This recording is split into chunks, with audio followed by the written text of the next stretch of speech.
Hi everyone and welcome to Homerino Collectibles, where today we're going to be taking a look at the Star Wars The Black Series 6-inch AT-AT driver, and you can get this whole way from Big Bad Toy Store. There is a link in the description below. That's where I got mine from, and stay tuned tomorrow because I'll be getting up the Darth Revan review then. That should be pretty fun. As for this figure, taking a look at the back of the box, we have a small bio right there. You can see it's number 31, so let's go ahead and get this thing open and take a closer look. And here's the AT-AT driver out of the packaging, and this figure actually is pretty damn cool. Now, Episode 5 is my favourite out of the original trilogy, and this figure is really awesome to me.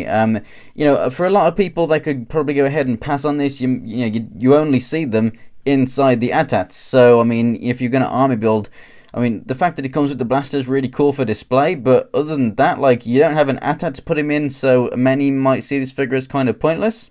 I mean, the TIE Fighter pilot, you do actually see them out of the TIE Fighters in the movies, and, you know, walking down the corridor with Vader. It's kind of a very iconic scene. Now, an awesome thing, a connection between this and the TIE Fighter pilot is for the actual movie. I believe there was literally the two drivers.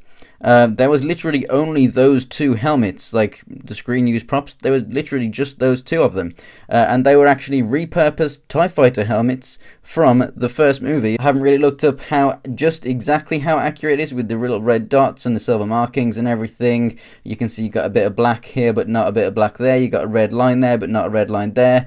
And you know, you got very intricate paint details, which is really nice. I'm really glad that they painted all this up. It looks fantastic. Definitely breaks it up as opposed to just like your standard kind of stormtrooper or snowtrooper.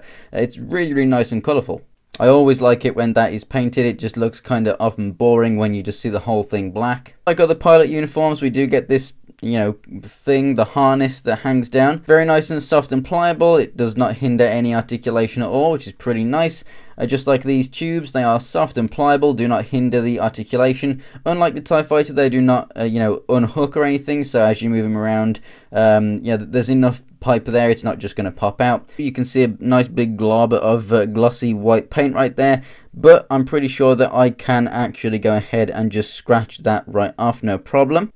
But other than that, there's no actual like kind of paint mishap. I mean, look at how clean all of this mask and the face is, and everything lines up. It all looks really nice.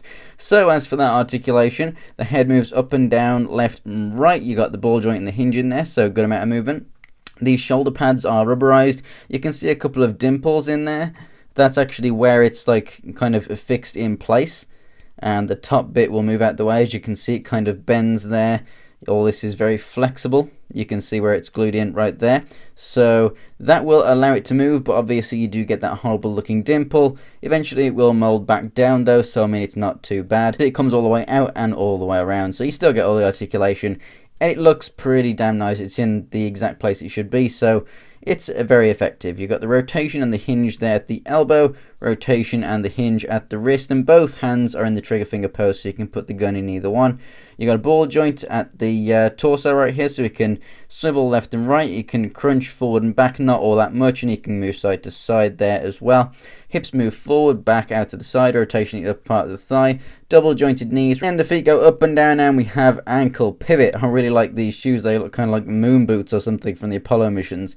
But yeah, so this guy looks actually really fantastic. None of it, even though you see that super glossy white, you just see like just on the gloves here and on this chest piece thing, this unit, they're the only bits that are like kind of really bright white. Everything else is more of a kind of off-white. Then you have the grey there. So I really do like all of the variation. And overall, I really do like the look of this figure. Like I said, you're not really going to army build this guy. I mean, if you want to be, realistic to the movie, as in like the on-screen props and stuff, there was literally only two of these guys.